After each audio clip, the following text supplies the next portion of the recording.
tiẹ̀ má fi ra ẹ ṣeré dẹ̀ fi fídíò kan hàn dẹ̀ fi fídíò kan yẹn wọ́n gé èèyàn lápá lẹ́sẹ̀ torí diabetes ní sùúrù. Hello everyone, here is the case of our patient Look.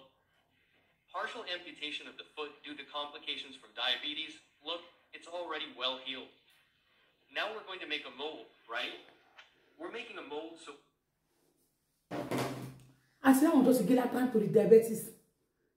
Wọ́n ti gé lẹ́sẹ̀ nítorí diabetes. Ọlọ́run. Ìtọ̀ ṣúgà. Orí mi. Ìwọ tó bá mọ̀ kó sọ pé o ti ní high sugar. Mi ní ìwọ tó lọ ṣe test o kó mọ̀. Tó bá ti ní traces of sugar. Lára ẹ̀ wá prevent ẹ̀ ní sùúrù. Àjọ pẹ̀sẹ̀ ilé. Ní diabetes yẹn. Pòlù. Sọ́tì. Ìwọ tó mọ̀ pé àti ṣeun mi ò ní máa lo àwọn powder yẹn. Tó o bá ti order fún mi ò ṣe sílẹ̀. Tó o bá ti order fún abẹ́ capsulate. Èmi sọ tèmi fún yín ni àwọn fẹ́ tajà ẹ̀ ní dúró síbẹ̀. Mo dẹ̀ ní powder fún bó ṣe wà yìí ẹ wo powder yìí bó ṣe wà yìí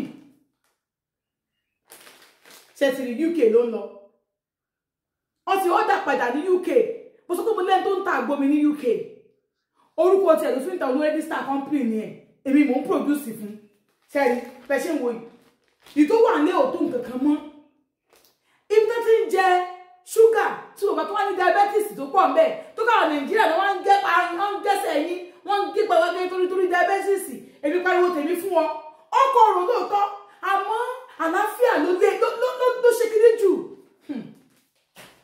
Ẹ wò mo tún ní àwọn dápẹ́ tí mo fi ń prevent ṣẹ́tìrì lọ́wọ́ mi ẹ̀rí pé bí ẹni mo ti lọ́ mú wá ṣẹ́tìrì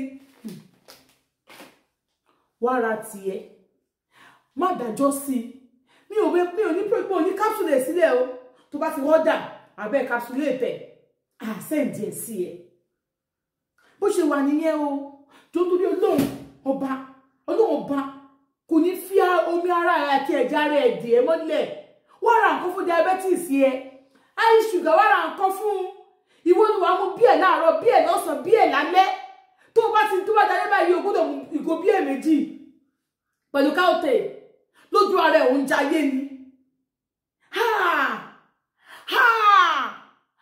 ẹ lọ ṣe tẹ́sì ó tán ó dàbọ̀ diabetes ìyàwó ẹ kò ra kí ní diabetes fún ẹ rí àfi ìkọmọ́gún lé àfi superman ẹ ti fẹ́ kó tán ó rèé kí ètò wá sí ìlímì ẹ̀rọ náírà fún ẹ kókó ẹ lè dìde àmọ́ tó bá fún ẹ lálàáfíà tó bá ti gé ẹsẹ̀ ẹlòmíà tó wọnú ṣùgbọ́n tó ń gbé sọ fún ẹ.